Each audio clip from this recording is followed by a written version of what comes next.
It's really honored that I could present my paper here. This is actually my first time that I can attend such a conference. Not only so, this is also the first time that I came to US. It's such an exciting experience, and I've already learned a lot about what is American culture and the American spirit. Yeah, it's really exciting. So. My English is not so good, as I just said, first time. So maybe I would sometimes run to Reciprocal. Somebody maybe help me to translate sometimes, sort of that. Okay, let's come to my topic today is about Ronald Coase. I feel when I hear, I really feel good because those presenters have talked about subjectivism and socialist calculation debate. I expect that I could enjoy to talk with the people here because there are so many sympathetic listeners here, I think. Now, my topic is harm over reciprocal nature. Everybody knows that Coase wrote a paper in 1960s. That such a paper is arguably the most famous paper in the last century and also the most cited paper. In his paper, he proposed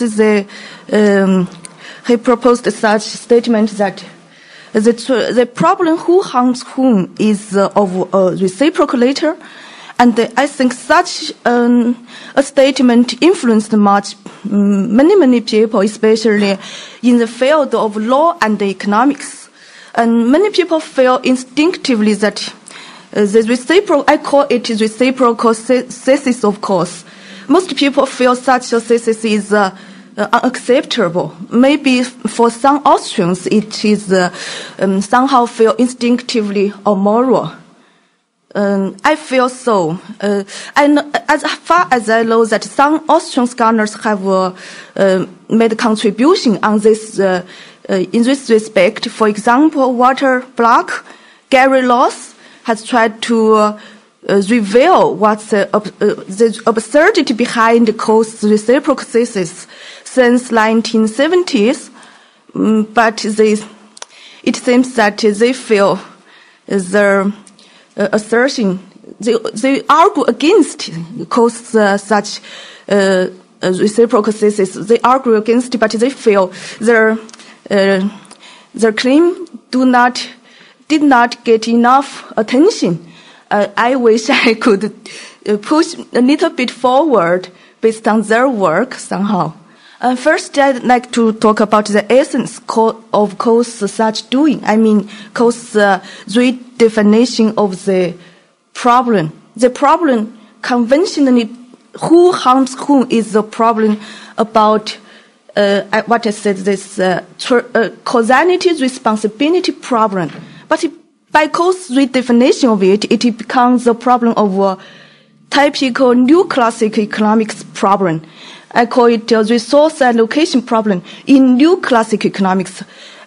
Please pay attention that I get the new classic emphasized because I do not argue against resource allocation problem per se, if it is defined in the Hayekian sense. But as many people here would understand me, that resource allocation problem in new classical economics is what we Austrians sometimes feel instinctively there's some problem with it. So Coase redefinition of the problem, the literal problem, from the start, make his paper get trapped in new classic economics. And then if people do not argue against this, you would find that a serious argument of Coase would follow. So we could not argue against any of those conclusions derived from such premise. So for me, the first question we need to ask is Coase redefinition of the literal problem justifiable? This is very critical, I think, especially for Austrian economist. My main argument is that Coase approach is basically a very new classic. A redefinition of the problem as a typical resource allocation problem. This is what he has doing from the start of his 1960 paper. And I want to substantiate my argument that why Coase approach is essentially no different from the resource allocation approach in New Classical Economics. I gave out evidences from 4 aspects.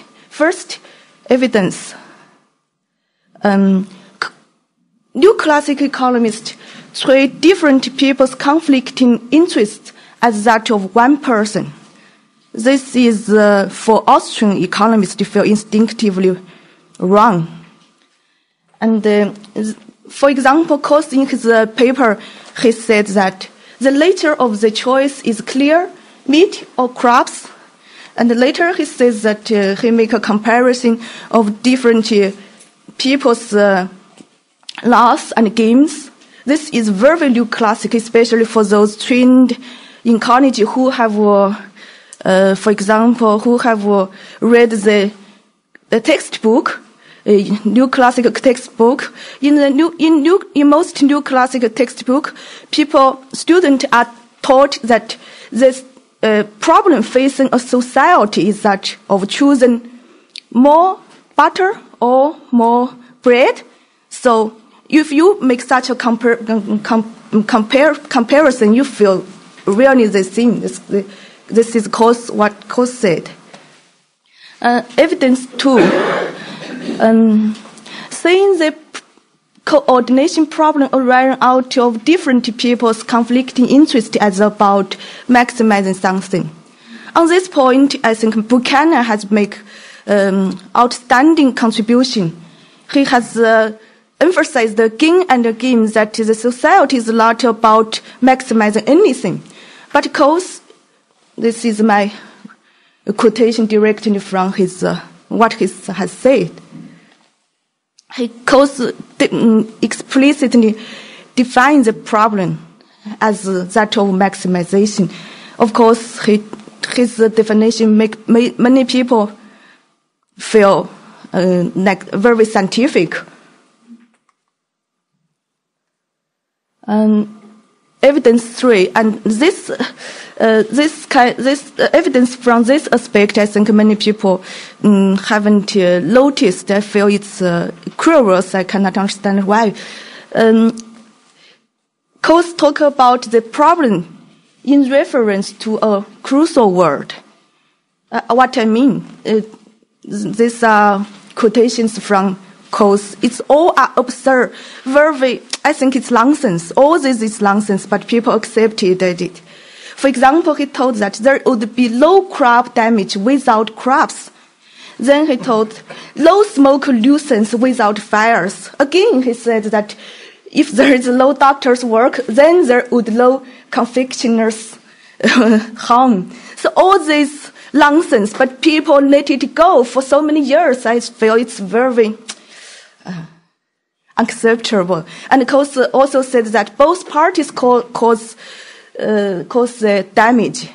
It's the essence of such Coase argument is that, in my word, it is that when some people are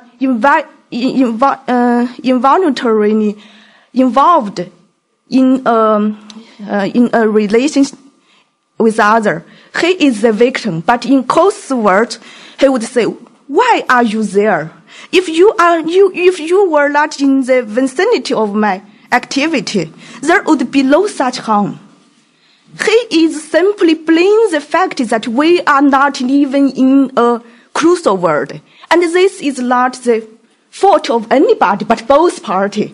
It's very ridiculous, but our profession has let it exist in our literature for so long time and nobody criticizes it. But I feel it's really no good. Evidence for Coase talk about that no compensation would not necessarily be undesirable. I think many people still remember this. He talked about the engine, the train, the engine, and the fire.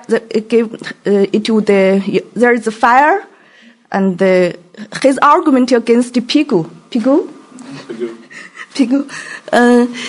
is that because Pigou has thinking that the compensation is necessary. Pigou is instinctively influenced by the traditional causality responsibility idea, and Coase would think that Pigou hasn't think his position through. So, in Coase's idea, what matters is we choose two different situations. If one situation could produce higher value of production, it's better. So his argument is from the end result, end state of equilibrium, from the initial state. But I was from China. I was instinctively feel repulsed by such kind of argument. It's very, I do not, maybe some people here have some idea what's going on in China. These days, China's GDP is growing fast, but there are disparities in wealth.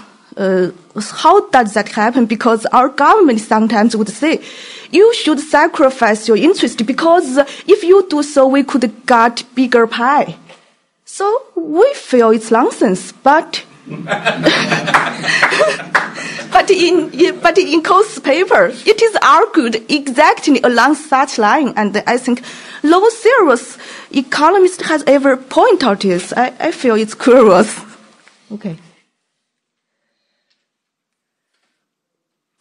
Let me rehearse some of the resource allocation problem in new classical economics, because actually on the surface that the target of my criticism is Coase, but my ultimate target of criticism is new classical economics.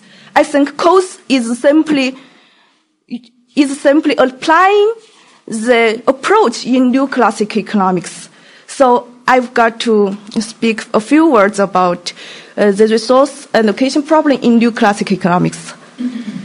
In new classical economics, it is a personified society which means the policymaker who, as a surrogate, makes the ultimate choice to say whether it was worthwhile to give up more meat for crops, something like that.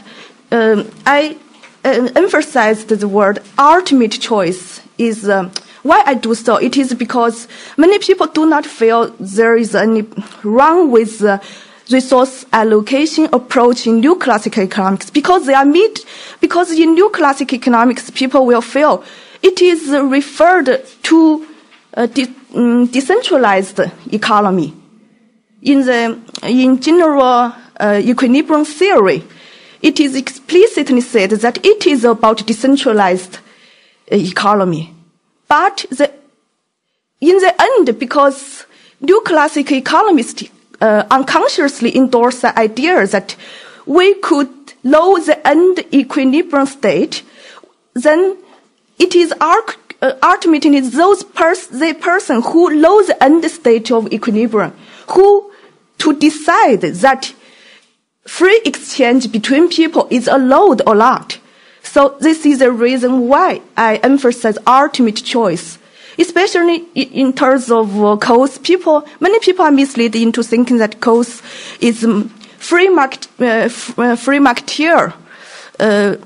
But I think because Coase compared to Pigou, he really emphasized the free exchange to get a problem resolved.